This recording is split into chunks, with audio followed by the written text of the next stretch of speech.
أشهد أن لا إله إلا الله وحده لا شريك له وأشهد أن محمدا عبده ورسوله أما بعد فأعوذ بالله من الشيطان الرجيم بسم الله الرحمن الرحيم Assalamu alaikum wa rahmatullahi ta'ala wa barakatuh. May the peace and blessings of Allah be upon you all. Welcome back to our program MTA Kids Time. And then in this series we are talking about the sayings of our beloved Master Muhammad Mustafa sallallahu alayhi wasallam regarding our daily life way of living, or regarding the teaching in which that we need to follow for our life. So therefore, in our previous episode we have discussed various topics, the like of good conduct and then the like of forgiveness. So in this one we are going to talk about the kindness towards the weak, the poor, the needy and the orphan. So by the grace of Allah Almighty, we will enter into it by quoting a lot of hadiths from the Holy Prophet sallallahu alaihi wasallam. So without wasting much time, we start the program with the recitation from the Holy Quran by Brother Ibrahim Kasama. Please give us the recitation. Assalamu alaikum warahmatullahi wabarakatuh. أعوذ بالله من الشيطان الرجيم. بسم الله الرحمن الرحيم. كانوا قليلا من الليل ما يهجعون وبالأسحار هم يستغفرون وفي أموالهم حق للسائل والمحروم وفي الأرض آيات للموقنين وفي أنفسكم أفلا تبصرون. Jazakumullah. Thank you very much for that wonderful recitation. Now we have the translation from Sister Isa Jaju. Please give us the translation of the just recited verses from the Holy Quran.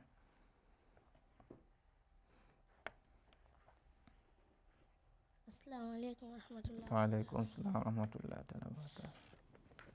They used to sleep but a little of the night, and the dawn of the day they sought forgiveness, and in their wealth was a share for one who asked for help, and for one who could not. And in the earth are signs for those who have certainty of faith. And also in your own selves will you not then see?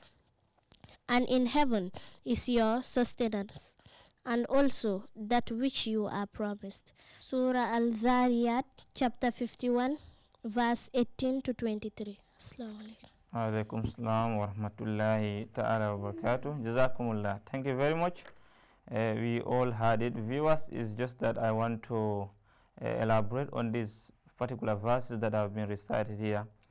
If we can understand that the verses of the Holy Quran that they have recited here, these verses are referring to those people who are the righteous people, because prior to the one that they recite, it is saying that innal muttaqina fi jannatin wa uyun.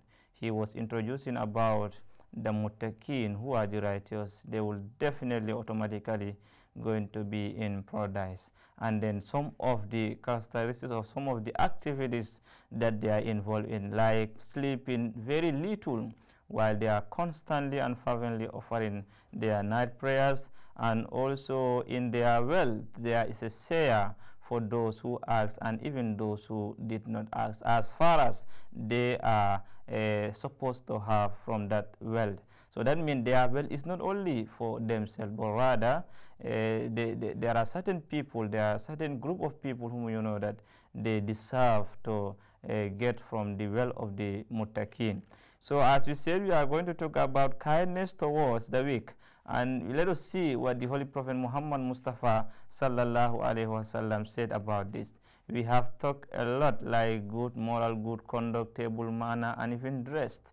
If I can remember fully, we have talked about this. And also, the Holy Prophet Muhammad sallallahu alaihi wasallam, as we know, that he did not leave anything behind, and he was so kind and he was so good in character. The Holy Quran has to declare him the best. He possessed the highest moral excellence, and in fact, we have recited this particular verse here. So therefore, the Holy Prophet ﷺ is reported to have said one hadith, and this hadith is reported by Hazrat Abu Huraira, who was also a companion of our beloved Master Muhammad sallallahu alaihi wasallam. He said, "Rubba as'asa aghbara madfu'in bil abwabi law aqsama 'ala Allahi la abarrahu." And this is Muslim Kitabul Jannah Babun Nar yadkhuluhal Jabbarun. He says, Abu Huraira, may God be pleased with him, relates that the Holy Prophet Muhammad sallallahu alaihi wasallam said, he said, there are some people who look savvy with disheveled, dusty hair. Those are close upon them in this den. He said, yet they have a station with their God, so that when they swear by him, he makes their words come true. This is found in one of the most authentic hadith book, that is Sahih Muslim. So it's saying that there are certain people that we underrate or undermine in our society. Most often than not, we see those are the poor and the weak, and who are unable people, who are we can say the unfortunate people in the society, like the orphan, the needy, the weak, the poor. So sometimes people did not even value these people. People did not show respect to them. We don't care about them. But then the Holy Prophet ﷺ is saying that you can see some people, their hair is dusty, and you see them, the clothes even they wear is not even in an appropriate cloth. So you tend to underrate those people. But then he said, they has a very strong relationship with Allah. And in fact, their strong relationship with Allah, it has gone to the extent that most of the time, whenever they swear by Allah, whatever they say, it comes true. Or in fact, when they ask Allah, it's happened. So therefore, this is time to avoid us. The Holy Prophet is teaching us we should not underrate people.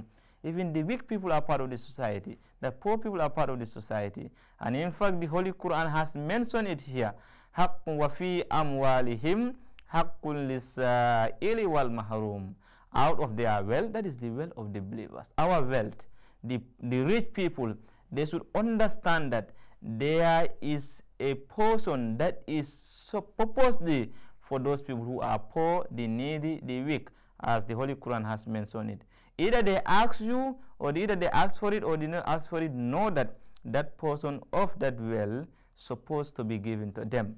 So we should know that. And we can see even Hazrat Khalifatul Masjid the Fifth, in his last Jalsa Salana UK, he talked about this, he elaborated this in his concluding session, that people should understand there are some people who are needy and poor, but they are not ready because of their shame or shy to ask for it, or they are shy to beg.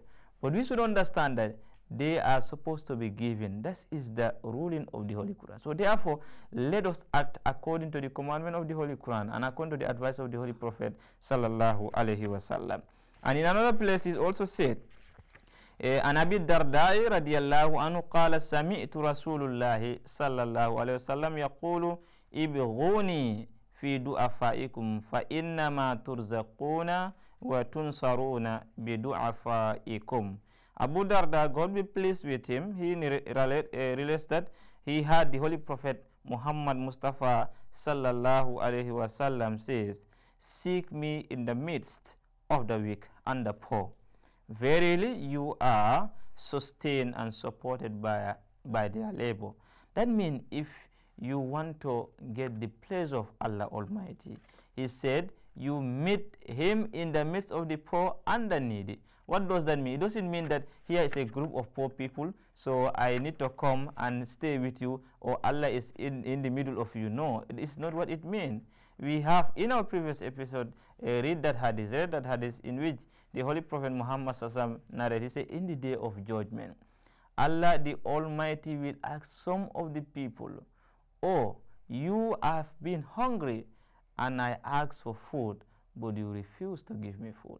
And the individual will say that, oh Allah, you did not need any food, you did not need any water, so how will you? I have never realized that. Then Allah the Almighty will tell him that you were with somebody, an individual who was hungry, who was poor, he did not have anything to eat, and you were having, you are fortunate enough to have, but you turn a blind eye towards that individual. So therefore, we should understand what it means. We should be supporting the poor, the needy, and the weak to our utmost level. Whatever we have, let us share it together so that they can also feel like they are part of the society, and they can also worship Allah as expected. Because in one hadith, the Holy Prophet ﷺ says, he said, Kadal fakru ayyakuna kufra. He said that is poverty. It is leading, or poverty is, if somebody is poor, he is so close to kufr, to disbelieving.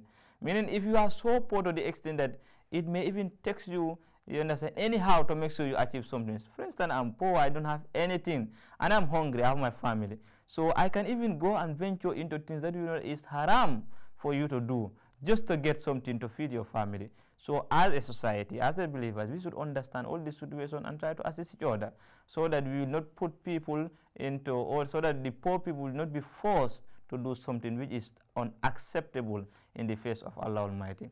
So we are alarmed that we are alerted that it is almost time. So therefore, I will just entertain maybe 2 or 3 questions from you, if you have, regarding this topic that we are talking about. Yes, if you have any question, you can ask for it. Okay, Ibrahim, can you give him the mic, please? Assalamu alaikum. Wa alaikum salam wa rahmatullahi wa barakatuh. Can we give charity if the poor? If you are poor? If you are poor. Whether we can give charity if you are poor? Yes, we can give charity if you are poor. Charity, that is called sadaqah. Charity and zakat, these are 2 different things. Zakat, it is an obligation upon those people who are rich, and they have the rate for giving out zakat. There is a rate that when you have up to this amount, or up to this property, you are obliged, or it's an obligatory upon you to remove zakat.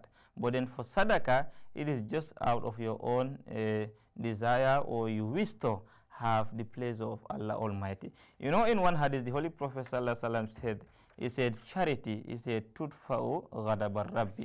Mean charity, if you give up charity, it even quench, understand, the anger of Allah Almighty. That charity alone you will give, Allah, if he was angry with you, it can even make him to change his anger, and he become pleased and become happy for you. And also, let us not think that charity is something that can reduce wealth. Many people have this concept. They think that if I give out charity or remove this money, my money will get finished. No. The Holy Prophet ﷺ is reported to have said, he said, "Qala ma naqasat sadaqatu min madin." He said, giving of alms does not diminish one's wealth. Understand? Zakat or sadaqah. Don't think that it reduces your wealth. No. This is, in fact, you are promised that you will have more the moment you give in the way of Allah, for the sake of Allah. So it doesn't matter whether you are poor or whatever you have, the little you can give. The Holy Prophet ﷺ was poor. He was not having anything. But then he always gives charity out of what he has. So this is what we are expected to do.